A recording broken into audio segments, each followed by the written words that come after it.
فإن خير الحديث كتاب الله وخير الهدي هدي محمد صلى الله عليه وسلم وشر الأمور محدثاتها وكل محدثة بدعة وكل بدعة ضلالة وكل ضلالة في النار. أعوذ بالله السميع العليم من الشيطان الرجيم. بسم الله الرحمن الرحيم. يا أيها الذين آمنوا اتقوا الله حق تقاته ولا تموتن إلا وأنتم مسلمون. يا أيها الناس اتقوا ربكم الذي خلقكم من نفس واحدة وخلق منها زوجها وبث منهما رجالا كثيرا ونساء واتقوا الله الذي تساءلون به والأرحام إن الله كان عليكم رقيبا. يا أيها الذين آمنوا اتقوا الله وقولوا قولا سديدا يصلح لكم أعمالكم ويغفر لكم ذنوبكم ومن يطع الله ورسوله فقد فاز فوزا عظيما. وقال: ما كان للنبي والذين آمنوا أن يستغفروا للمشركين ولو كانوا أولي قربى من بعد ما تبين لهم أنهم أصحاب الجحيم. وقال النبي صلی اللہ علیہ وسلم: من كان آخر كلامه لا إله إلا الله دخل الجنة. رواہ البخاری. تمام قسم کی تعریفات اللہ رب العالمین وحدہ لا شریک کے لیے لائق و زیبا ہے، جو ساری کائنات کا تنہا خالق و مالک ہے، اور بے شمار درود و سلام ہو اللہ کے آخری نبی جناب کریم محمد رسول اللہ صلی اللہ علیہ وسلم کی ذات مقدسہ پر. محترم سامعین، عزیز ماں اور بہنوں، مسند احمد میں ایک روایت ہے کہ حضرت عمر فاروق رضی اللہ تعالیٰ عنہ گزرے. راستے میں حضرت عثمان غنی رضی اللہ تعالیٰ عنہ بیٹھے کسی گہری فکر میں تھے. حضرت عمر نے انہیں سلام کیا، لیکن وہ اتنی گہری سوچ میں تھے کہ ان کے سلام کی جانب توجہ نہیں دے سکے، جواب نہیں دیا. حضرت عمر فاروق رضی اللہ تعالیٰ عنہ آگے آئے. حضرت ابو بکر صدیق رضی اللہ تعالیٰ عنہ سے ملاقات ہوئی اور کہا کہ کیا بات ہے کہ میرے بھائی عثمان، میں نے انہیں سلام کیا لیکن انہوں نے جواب نہیں دیا. اتنے میں حضرت عثمان غنی رضی اللہ تعالیٰ عنہ چلے آئے. حضرت ابو بکر صدیق رضی اللہ تعالیٰ عنہ نے کہا: عثمان، کیا بات ہے؟ عمر نے تمہیں سلام کیا، تم نے جواب کیوں نہیں دیا؟ حضرت عثمان غنی رضی اللہ تعالیٰ عنہ نے کہا کہ ابو بکر، میں بہت گہری فکر میں تھا. کہا کہ کس فکر میں تھے؟ کہا کہ نبی کریم صلی اللہ علیہ وسلم اس دنیا سے تشریف لے گئے، لیکن ہم نے آپ سے یہ سوال ہی نہیں کیا کہ نجات کس کے پر ہوگی. حضرت ابو بکر صدیق رضی اللہ تعالیٰ عنہ نے کہا کہ میں نے اس بارے میں نبی کریم صلی اللہ علیہ وسلم سے پوچھا تھا کہ نجات کس بنیاد پر ملے گی، تو آپ صلی اللہ علیہ وسلم نے کہا کہ وہی کلمہ جسے میں نے اپنے چچا ابو طالب کے پر پیش کیا تھا. یہ پوری روایت ہے. اس میں ایک اہم مسئلہ جو بیان کرنا مقصود ہے وہ ہماری نجی زندگی کا ہے، سماجی زندگی کا، کہ اگر کسی کے بارے میں کوئی غلط فہمی ہو فوراً کلیئر کر لینا چاہیے. حضرت عمر فاروق رضی اللہ تعالیٰ عنہ دیکھا کہ حضرت عثمان نے جواب نہیں دیا، کلیئر کر لیا. یہ نہیں کہ اسے دل میں دبا کر بیٹھے رہے، معاملات کلیئر کر لیجئے، لوگوں کے سامنے بیان کر دیجئے تاکہ مسئلہ حل ہو جائے. یہ ہماری سماجی زندگی میں بہت اہمیت رکھتا ہے. اسے بڑھاوا نہیں دینا چاہیے بلکہ جگہ کے پر ختم کرنے کی کوشش کرنی چاہیے، جیسا کہ حضرت عمر فاروق نے کیا، مسئلہ سولو ہو گیا. یہی ہماری سماجی زندگی کے لیے بہت اہم اصول اور ضابطہ ہے. اور اس حدیث کو بیان کرنے کا میرا مقصود یہی تھا کہ نجات آخر کس بات کے پر آخرت میں ملنے والی ہے، اور وہ وہی کلمہ ہے جسے آپ صلی اللہ علیہ وسلم نے اپنے چچا ابو طالب کے پر پیش کیا تھا. اور وہ کلمہ کیا تھا؟ لا الہ الا اللہ. اس ضمن میں امام بخاری رحمۃ اللہ علیہ نے کتاب الجنائز کے اندر ایک روایت حضرت سعید بن مسیب رحمہ اللہ، ان کے والد جو کہ حضرت مسیب رضی اللہ تعالیٰ عنہ ہیں، ایک صحابی ہیں، ان سے نقل کیا. یہ کہتے ہیں لما حضرت الوفات ابا طالب، جب ابو طالب کی وفات کا وقت قریب آیا، جاءہ رسول اللہ صلی اللہ علیہ وسلم، اللہ کے رسول صلی اللہ علیہ وسلم ان کے پاس آئے. فوجد عنده ابا جہل ابن ہشام و عبداللہ ابن ابی امیۃ المغیرہ، تو وہاں پر آپ صلی اللہ علیہ وسلم نے پہلے سے موجود دو لوگوں کو پایا، ابو جہل بن ہشام اور عبداللہ بن ابی امیہ المغیرہ۔ آپ صلی اللہ علیہ وسلم نے ان کی جانب توجہ نہیں دی، سیدھا آپ صلی اللہ علیہ وسلم اپنے چچا ابو طالب کے پاس آئے اور کہا یا عم قل لا الہ الا اللہ کلمۃ اشہد لک بہا عند اللہ، چچا جان آپ لا الہ الا اللہ کہہ دیجئے، یہ کلمہ ہے جس کی بنیاد کے پر میں آپ کے حق میں گواہی دوں گا، میرا چچا مسلمان تھا۔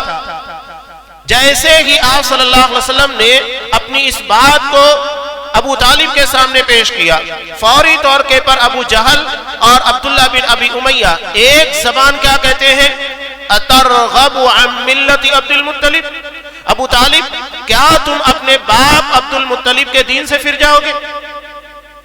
وہ دونوں اپنی بات پیش کر رہے تھے اور آپ صلی اللہ علیہ وسلم اپنی بات پیش کر رہے تھے، حتیٰ یہاں تک کہ آخر ما کلمہ، ابو طالب نے اپنی آخری بات جو پیش کی تھی وہ یہی تھی، هو علی ملت عبد المطلب، وہ اپنے باپ عبد المطلب کے دین اور ان کے ملت کے پر مریں گے، وَأَبَى أَن يَقُلْ لَا إِلَهَ إِلَّا اللَّهِ، اور لا الہ الا اللہ کہنے سے انکار کر دیا۔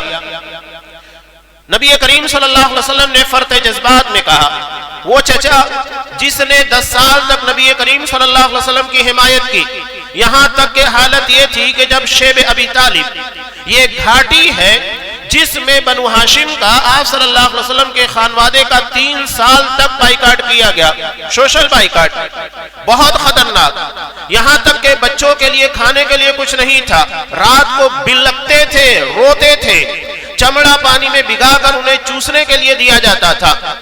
ایسی حالت میں ابو طالب آپ کے ساتھ تھے، اور رات میں جب آپ صلی اللہ علیہ وسلم سو جاتے تو آپ صلی اللہ علیہ وسلم کا بستر تبدیل کرتے تھے، آپ کو اٹھاتے دوسری جگہ سلاتے۔ کہا کہ ایسا کیوں کرتے ہیں؟ تو ابو طالب نے کہا کہ کوئی شخص تمہارے پر اگر حملہ کرنے کے لیے سوچے تو آپ اپنے بستر کے پر نہ ہو بلکہ کہیں اور ہو۔ اتنی زیادہ نبی کریم صلی اللہ علیہ وسلم کے تعلق سے فکر تھی، 10 سال تک اسلام اور مسلمانوں کی حمایت کرتے رہے۔ آپ صلی اللہ علیہ وسلم نے وفات کے وقت فرط جذبات میں کہہ دیا، کیا کہا؟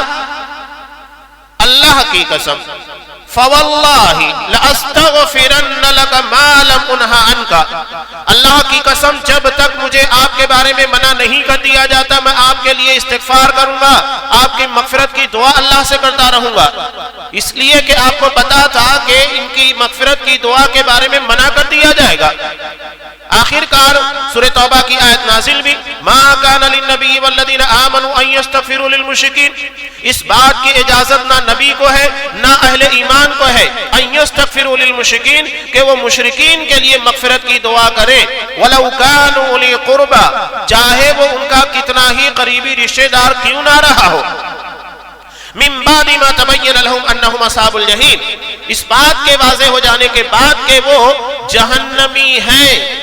یہ قرآن مجید کا واضح فیصلہ ہے، شرک کے پر مرنے والا جہنمی ہے، یہ قرآن کہہ رہا ہے۔ اگر ہمیں پتا ہے کہ ہمارا قریبی رشتہ دار چاہے ہمارا باپ ہی کیوں نہ ہو یا ہماری ماں ہی کیوں نہ ہو، اگر وہ شرک کے پر ملی ہے، کھلی ہوئے شرک کے پر منع کرنے کے باوجود، حجت کے پورا کرنے کے باوجود بھی اس سے باز نہیں آئی، کھلا کھلا شرک ہوتا رہا، ہم مغفرت کی دعا نہیں کریں گے۔ جب اس بات کی اجازت نبی کو نہیں نہ اہل ایمان کو، ہم اہل ایمان میں شامل ہوتے ہیں الحمدللہ، تو ہمیں بھی اس بات کی اجازت نہیں ہے کہ ہم کسی بھی قریبی رشتہ دار کو جس کے بارے میں یقین ہے کہ شرک کے پر موت آئی ہے اس کے لیے مغفرت کی دعا نہیں کریں گے۔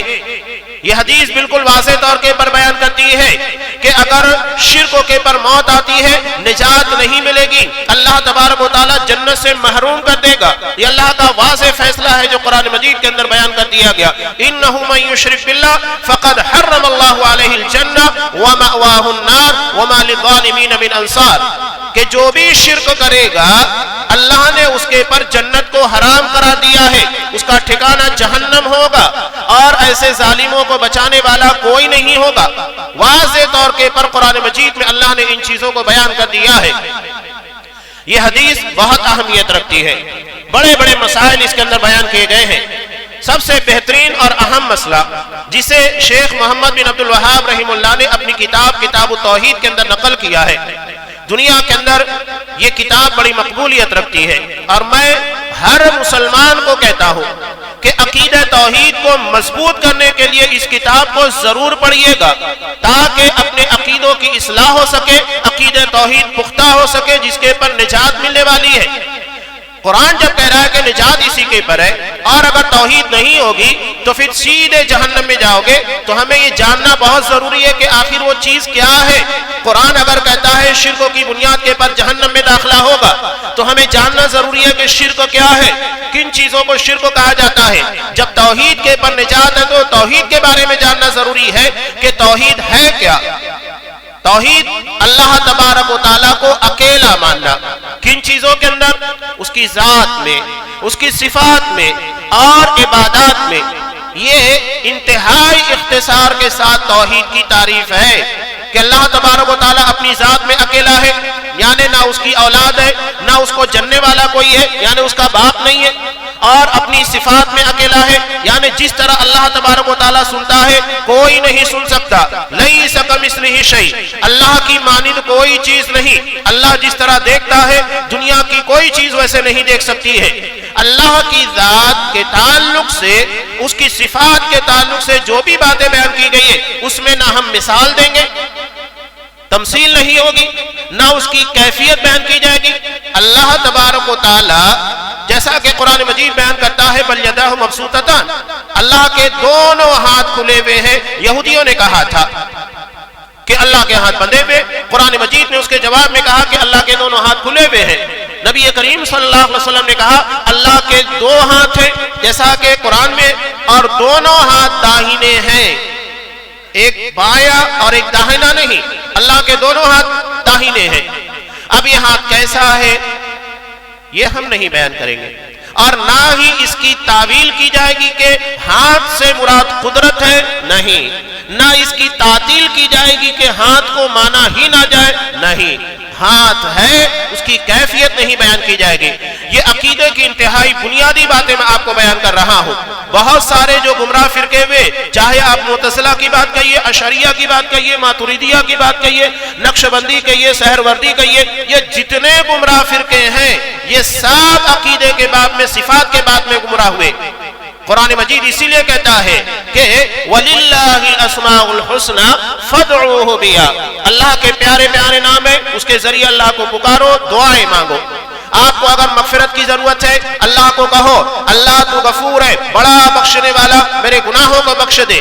آپ کو اگر رحمت کی ضرورت ہے اللہ کو کہو پروردگار تو رحمان ہے، تو رحیم ہے، لہذا میرے اوپر رحم فرما۔ یہ ہے اللہ کے ناموں کے ذریعے دعا مانگنا۔ قرآن منع کرتا ہے آگے وَذَرُوا الَّذِينَ يُلْحِدُونَ فِي أَسْمَائِهِ، اور جو لوگ اللہ کے ناموں میں الحاد کرتے ہیں، ٹیڑھا پن یعنی معنی کو تبدیل کرنے کی کوشش کرتے ہیں، اس میں تعویل کرتے ہیں، یعنی غلط معنی کی طرف لے کر جاتے ہیں، ہاتھ کا معنی قدرت بتاتے ہیں، یہ ساری چیزوں کے بارے میں بچنا ہے۔ یہاں ایک میں بات آ گئی ہے، کھلے طور کے پر بیان کروں، لوگ بڑے شوق کے ساتھ ایک تفسیر پڑھتے ہیں جو تفسیر بالرائے ہے، تفسیر معصور، سلفی تفسیر نہیں ہے۔ کون سی ہے؟ تفہیم القرآن۔ جب آپ اس کے اندر آیت الکرسی کا ترجمہ نکالیں گے، آیت الکرسی کے اندر اللہ تبارک و تعالیٰ ارشاد فرماتا ہے وسیع کرسی السماوات والارض، بالکل آسان ترجمہ ہے، اللہ کی کرسی آسمان و زمین کے گھیرے ہوئے ہے، چھائی ہوئی ہے، اتنی بڑی اللہ کی کرسی ہے۔ آپ صلی اللہ علیہ وسلم نے اس کی مثال بیان کرتے ہوئے کہا کہ ساتوں آسمان، ساتوں زمین اللہ کی کرسی کے سامنے ایسے ہی ہیں جیسا کہ ایک میدان کے اندر چند سکوں کو پھینک دیا گیا ہے، وہ میدان اللہ کی کرسی ہے، اور یہ چند سکے ساتوں آسمان و زمین ہے، اللہ کی کرسی اتنی بڑی ہے۔ شیخ اب یہاں پر دیکھیے ترجمہ کیا کرتے ہیں، مودودی صاحب ترجمہ کرتے ہیں اللہ کی حکومت آسمان و زمین کے پر چھائی ہوئی ہے، یعنی کرسی کا ترجمہ کرسی نہیں بلکہ حکومت کرتے ہیں، جس کے پر نظر ہے اسی کے پر ترجمہ ہوگا۔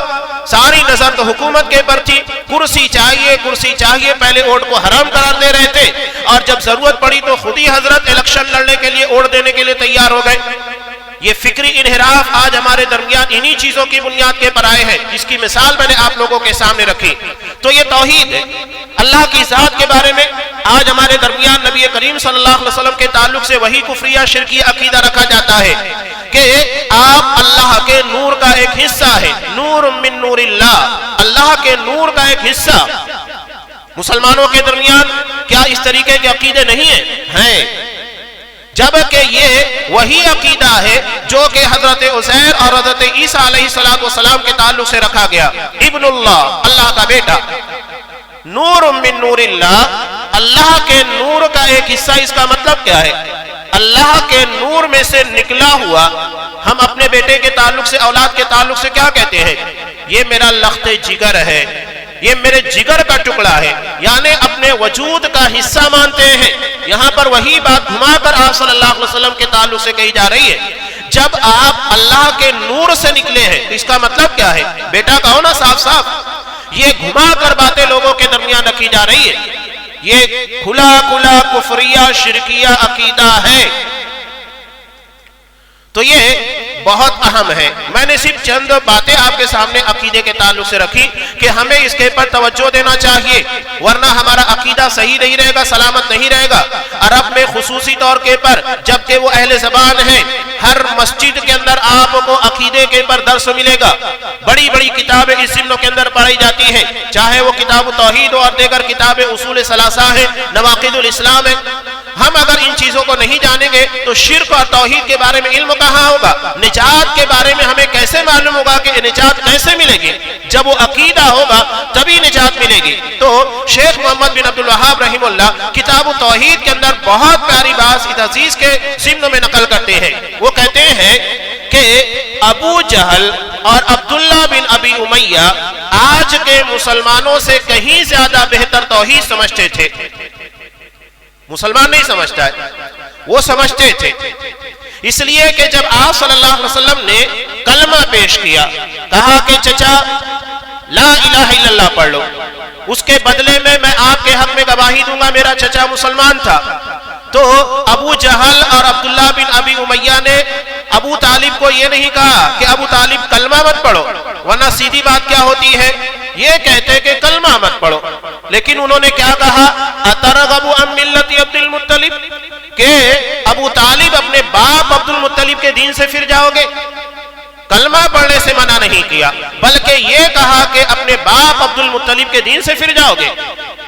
تو آخر میں کیا کہا ابو طالب نے؟ وہ اپنے باپ عبد المطلب کے دین اور طور طریقے پر مریں گے۔ یعنی ابو جہل کو بھی معلوم تھا، عبداللہ بن ابی امیہ کو معلوم تھا، اس کلمے کے پڑھنے کے بعد اب باپ دادا کے طور طریقے جو ہمارے باپ کرتے رہے، ہمارے دادا کرتے رہے، یا ہمارے علماء فقہا کرتے رہے، یہ ہمارے نزدیک دلیل نہیں ہوگی۔ دلیل صرف وہ ہوگی جو اللہ تبارک و تعالیٰ نے دین اور شریعت کے شکل میں نازل کیا ہے، صرف قرآن و حدیث کو ماننا ہوگا، یہی دین ہے۔ وہ ابو جہل بھی سمجھتا تھا، اور عبداللہ بن ابی امیہ بھی سمجھتا تھا، مسلمان نہیں سمجھتا ہے۔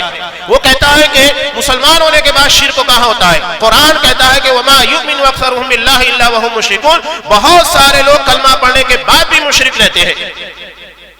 اب یہاں ایک اور اہم بات، حق کی راہ میں ایک بڑی رکاوٹ، لوگ کیا کہیں گے؟ ہمیں یہ فکر ہوتی ہے نا، ابو طالب کو وہی فکر تھی کہ مرنے کے وقت اگر میں مسلمان ہو جاؤں گا تو لوگ اعتراض کریں گے کہ ساری زندگی تو مسلمان نہیں ہوا، کلمہ زبان سے ادا نہیں کیا، مرنے کے وقت تو کہہ دیا۔ یعنی انہیں نار کے مقابلے میں آر زیادہ پسند آئی، لوگ کیا کہیں گے، آر دلائیں گے۔ تو ہمیں لوگوں کی جانب نہیں دیکھنا ہے، لوگوں کی طرف دیکھیں گے تو پھر رہ جائیں گے۔ ہمیں اللہ تبارک و تعالیٰ کی طرف توجہ دینا ہے، اس لیے کہ حساب لینے والا وہ، حساب اس کو دینا ہے، وہ جنت و جہنم کا مالک ہے، وہ فیصلہ کرنے والا، لوگ فیصلہ نہیں کریں گے۔ اگر سارے لوگ مل کر ہمیں جنتی ہونے کا سرٹیفکیٹ دے دیں تو کیا ہم کو جنت مل جائے گی؟ نہیں ملے گی، جب تک اللہ تبارک و تعالیٰ نہ چاہے۔ اور اگر سارے لوگ مل کر ہم کو جہنمی ہونے کا سرٹیفکیٹ دے دیں تو کیا اللہ ہم کو جہنم میں ڈالے گا؟ نہیں، جب تک کہ اللہ تبارک و تعالیٰ فیصلہ نہ کرے۔ سارے فیصلے اللہ تبارک و تعالیٰ کے پر ہیں۔ دنیا کے لوگ اگر کسی کے بارے میں فیصلہ کرے وہ دلیل نہیں بنتا ہے، تو ہمیں اس کی فکر نہیں کرنی چاہیے۔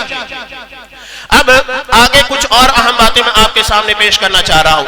حضرت ابراہیم علیہ السلام اگر توحید نہیں ہے تو یاد رکھیے گا کوئی کتنا بھی بڑا نبی ہو یہ اپنے باپ دادا بیٹا اولاد کسی کے کچھ کام نہیں آئے گا. یہ بات آپ صلی اللہ علیہ وسلم نے اپنے خانوادے کو بھی واضح کی, اپنی پھوپھی صفیہ کو بھی, اپنی بیٹی فاطمہ کو, اپنے خانوادے بنو ہاشم کو صاف کہا یہ مت سمجھنا کہ تمہارا رشتہ دار نبی ہے وہ تمہیں نجات دلائے گا. نہیں, نہ فاطمہ کو کہا کہ فاطمہ تیرا باپ نبی ہے وہ تمہیں نجات دلائے گا. نہیں, بلکہ ہر کسی کو اپنے عمل کے پر منحصر ہونا ہے. اس کا عمل اسے نجات دلائے گا یا تو پھر اس کو جہنم میں لے کر جائے گا. تو ہمیں اپنے آپ کی فکر کرنا ہے. وَلَا تَزِرُ وَازِرَةٌ وِزْرَ أُخْرَىٰ, کوئی کسی کا بوجھ نہیں اٹھائے گا, ہم اپنا بوجھ اٹھائیں گے. ہم اپنی ذمہ داری ہے, یہ ہماری ذمہ داری بنتی ہے کہ ہم اپنے تئیں کیا عقیدہ رکھتے ہیں, کیا عمل کر رہے ہیں. تو حضرت ابراہیم علیہ السلام بہت کوشش کی اپنے باپ کو سمجھانے کی. کتنا پیارا انداز سورہ مریم میں اللہ نے بیان کیا, یا ابتی, اے میرے ابا جان. بہت پیارے اور حسین انداز میں انہیں کہا, قد جاءنی من العلم ما لم یاتی, جو علم میرے پاس آیا ہے وہ آپ کے پاس نہیں آیا ہے, لہذا میرے پاس انفارمیشن علم ہے, آپ میری پیروی کیجئے, آپ باپ دادا کے طور طریقے کی پیروی مت کیجئے. بہت اچھے انداز میں سمجھایا, لیکن آخرکار نتیجہ کیا ہوا, وہی شرک کے پر موت آئی. یہاں تک کہ بخاری کی روایت میں ہے کہ حضرت ابراہیم علیہ السلام کے سامنے ان کا باپ آزر آئے گا, جبکہ چہرے کے پر ندامت, شرمندگی چھائی بھی ہوگی, پریشانی کا علم ہوگا. اور قیامت سے بڑی ہولناکی اور پریشانی والا دن کیا ہو سکتا ہے, خاص طور سے مشرکین کے لیے. آنے کے بعد حضرت ابراہیم علیہ السلام کہیں گے, کیا میں نے تمہیں منع نہیں کیا تھا کہ تم رحمان کی نافرمانی مت کرو, لیکن تم نے نافرمانی کی, دیکھ لو آج نتیجہ کیا ہے. اس وقت آزر کہے گا کہ ابراہیم آج میں تمہاری نافرمانی نہیں کروں گا. تب حضرت ابراہیم علیہ السلام اللہ سے دعا مانگیں گے, کیونکہ انہوں نے دنیا میں بھی اللہ سے دعا مانگی تھی. وَلَا تُخْزِنِي يَوْمَ يُبْعَثُونَ, پروردگار مجھے قیامت کے دن کی ذلت اور رسوائی سے بچانا. جس دن قیامت قائم ہوگی اس دن مجھے ذلیل نہ کرنا. اور اس سے بڑی ذلت اور رسوائی کیا ہو سکتی ہے کہ میرا باپ میری نظروں کے سامنے جہنم میں داخل کیا جائے. تب اللہ تبارک و تعالیٰ صاف کہے گا, یہ میرا فیصلہ ہے کہ میں مشرک کے پر جنت کو حرام کر چکا ہوں, کوئی مشرک اللہ کی جنت میں نہیں جائے گا. اس کے بعد کہا جائے گا کہ دیکھو, حضرت ابراہیم دیکھیں گے کہ ان کے قریب ایک ذبح کیا ہوا جانور جو کہ خون میں لتھڑا ہوا ہوگا, فرشتے اسے پکڑ کر گھسیٹ کر جہنم میں پھینک دیں گے, کہیں گے یہی آزر ہے. حضرت ابراہیم علیہ السلام اپنے باپ کو نہیں بچا پائے. قرآن صاف کہہ رہا ہے, حدیث کے اندر واضح طور پر بیان کر دیا گیا کہ حضرت ابراہیم جو خلیل اللہ ہے, اللہ تبارک و تعالیٰ کے کلوز فرینڈ ہے, اس کے بعد بھی اللہ ان کی بات نہیں مانے گا. یعنی شرک کے پر اللہ کے ہاں کوئی سمجھوتا نہیں ہے. لہذا ہمیں اس بات میں بہت چوکنا رہنا چاہیے, کوئی کام آنے والا نہیں ہے اور کوئی نجات دلانے والا نہیں ہے. قرآن صاف کہتا ہے وَمَا لِلظَّالِمِينَ مِنْ أَنصَارٍ, ایسے ظالموں کا, مشرکوں کا کوئی مددگار نہیں ہوگا, ان کی مدد کرنے والا کوئی نہیں ہوگا. یہ ہے حضرت ابراہیم. شناخت آدمی کے چہرے کے پر ہوتی ہے. اگر کسی کی نظروں کے سامنے اس کے باپ کو گدھا بنا دیا جائے تو کیا وہی محبت قائم رہے گی؟ نہیں. اس لیے کہ شناخت جو چہرے کی ہوتی ہے, پہچان, اس کی بنیاد کے پر محبت ہوتی ہے. اگر ہمارے نظروں کے سامنے مثال کے طور پہ ہمارے والد صاحب کا انتقال ہو چکا, انہی کی طرح ملتا جلتا یا ان کی طرح چلنے والا, بات کرنے والا ہماری نظروں کے سامنے آ جائے, فوراً یاد تازہ ہو جاتی ہے. یعنی شباہت کی بنیاد کے پر یاد ہوتی ہے. اور اگر وہ شباہت نہیں ہے تو بات ختم ہو جاتی ہے.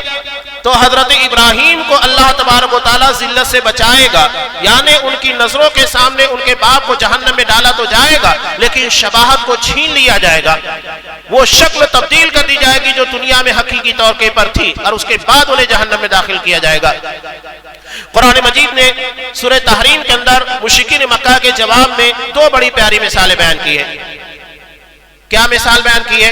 اس سے پہلے حضرت نوح علیہ السلام کا بھی واقعہ جو آپ سورہ ہود کے اندر پڑھتے ہیں, جس کے تعلق سے نبی کریم صلی اللہ علیہ وسلم نے کہا, جب حضرت ابو بکر صدیق نے آپ کو دیکھا کہ آپ کے کان کے قریب کے چند بال سفید ہو گئے تھے, تو کہا کہ اللہ کا رسول آپ بوڑھے ہو رہے ہیں. تب آپ صلی اللہ علیہ وسلم نے کہا کہ مجھے سورہ ہود جیسی سورتوں نے بوڑھا کر دیا ہے. اس میں دیگر قوموں کا تذکرہ ہے. اس میں سے ایک تذکرہ حضرت نوح علیہ السلام کا ہے. حضرت نوح علیہ السلام وہ اپنے بیٹے کو نہیں بچا پائے دنیا میں. بات کر رہے ہیں جب عذاب آیا, بیٹا کہتا ہے کہ سآوی الی جبل یعصمنی من الماء, میں پہاڑ کے پر چل جاؤں گا وہ مجھے بچا لے گا. کہا کہ نہیں, لا عاصم اليوم من امر اللہ, اللہ کے عذاب کے آنے کے بعد دنیا کی کوئی طاقت بچا نہیں سکتی ہے. ایک موج آئی اور اس کے بعد بیٹے کو اپنی آغوش میں لے گئی, ختم ہو گیا معاملہ. حضرت نوح علیہ السلام فرط جذبات میں اللہ سے دعا مانگتے ہیں کہ ان ابنی من اہلی, پروردگار میرا بیٹا, میرا لخت جگر, یہ میرے خاندان والوں میں سے ہے, اور تو نے وعدہ کیا تھا کہ میرے خاندان والوں کو بچا لے گا. اللہ نے حضرت نوح علیہ السلام کو کہا کہ نہیں, انہو لیس من اہلی انہو عمل غیر صالح, نوح وہ تمہارے خانوادے میں سے نہیں ہے, اس کا عمل نیک نہیں ہے. یہاں عمل صالح قرآن مجید نے عقید توحید کو کہا ہے, یعنی عمل صالح حقیقت میں توحید ہے, اور اگر جس کے اندر توحید نہیں اس کا عمل صالح نہیں ہو سکتا. یہ قرآن مجید کا فیصلہ ہے. ورنہ جب تک آدمی ایمان قبول نہیں کرے گا, عقیدہ صحیح نہیں کرے گا, تو اسے دیگر احکامات کیوں بتائیں گے؟ آپ کسی غیر مسلم کو کہیں گے نماز پڑھ, روزہ رکھ, زکوٰۃ ادا کر, نہیں. جب تک کہ وہ توحید قبول نہیں کرے گا اسے احکامات نہیں بیان کیے جا سکتے. یعنی عمل صالح کی بنیاد عقید توحید ہے.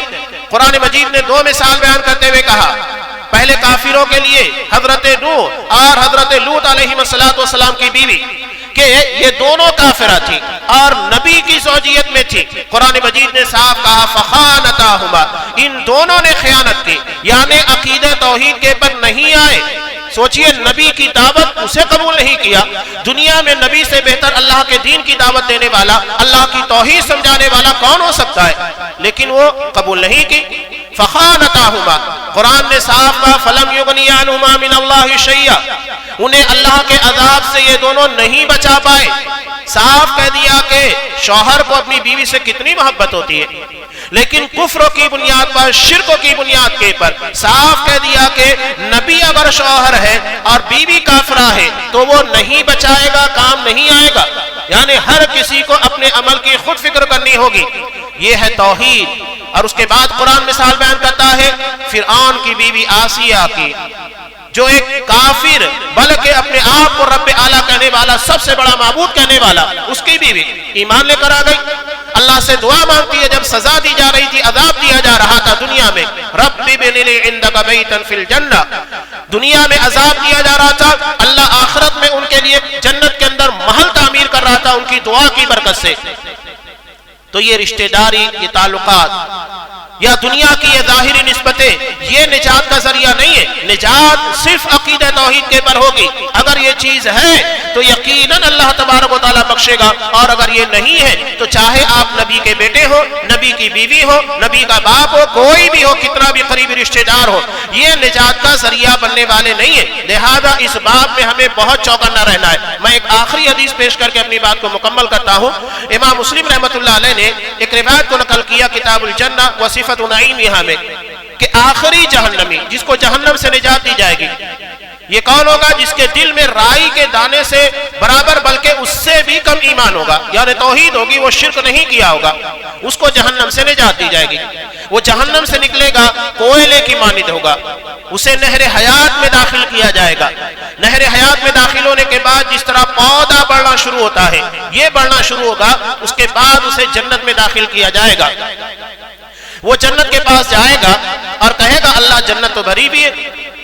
اللہ کہے گا تو جا تو صحیح, کیا تو اس بات کے پر راضی نہیں ہے؟ روایت کے دو الفاظ ہیں کہ تجھے دنیا اور دنیا کے 10 پٹ یا کسی بادشاہ کی جتنی اسٹیٹ ہوتی ہے, مملکت ہوتی ہے, اس کے 10 پٹ اس کو جنت میں جگہ دی جائے. اس بات کے پر راضی ہے؟ کہا کہ اللہ بالکل میں راضی ہوں. اس کے بعد اللہ اس کو جنت میں داخل کرے گا. یہ آخری جنتی ہے. اس کے بعد شروعات ہوگی درجات کی. 100 درجات اللہ نے جنت کے رکھے ہیں, اور یہ سب اہل ایمان, اہل توحید کے لیے, مشرکین کے لیے کچھ نہیں ہے. آج اگر ہم کوشش کریں میں کہتا ہوں کہ کتنا بھی بڑا مالدار آدمی ہو، اللہ نے کتنا بھی نوازا ہو، کیا وہ آپ کے پورے شہر نڈیاڈ کو خرید سکتا ہے؟ یا اس پورے اسٹیٹ گجرات کو خرید سکتا ہے؟ نہیں خرید سکتا ہے۔ یا اس پورے ملک ہندوستان کو خرید سکتا ہے؟ نہیں۔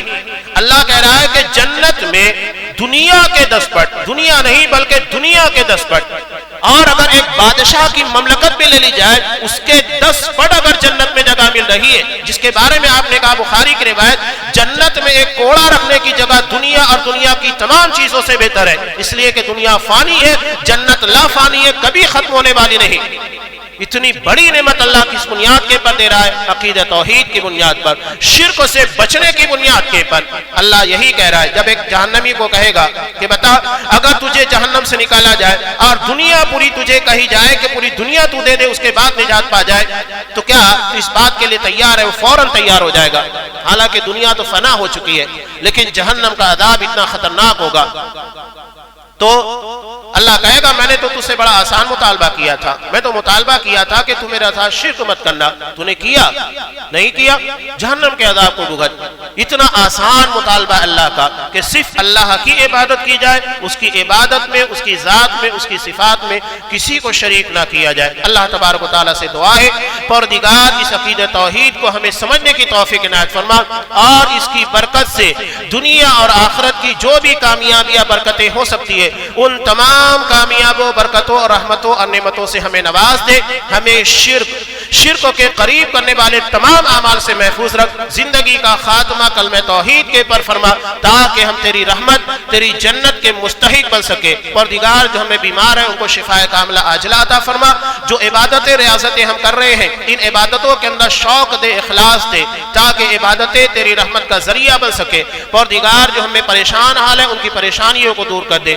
پروردگار جو ہمیں قرض دار ہیں، قرضوں میں ڈوبے ہوئے، ان کے قرض کے ادا کرنے کی سبیل عطا کر۔ پروردگار جو بے روزگار ہیں ان کے روزگار کی سبیل عطا فرما۔ زندگی کے اندر اپنی نعمتوں کو نچھاور کر، اس لیے کہ ہم تیری رحمتوں کے، تیری برکتوں کے محتاج ہیں۔ پروردگار تو نہ ہی نوازے گا تو کون نوازے گا؟ ہم نے تیرے در کے علاوہ کوئی اور در نہیں پایا، اور نہ ہم جانتے ہیں جہاں ہماری زندگی کے مسائل حل ہو سکتے ہیں۔ پروردگار ہماری زندگی کے تمام مسائل و مشکلات کو حل کر دے، زندگی کے اندر تیری نعمتوں اور تیری برکتوں کے فیوز کو نازل فرما، جب تک دنیا میں رکھ اسلام کے پر، اور ہمارا خاتمہ کلمہ توحید ایمان کے پر فرما، آمین۔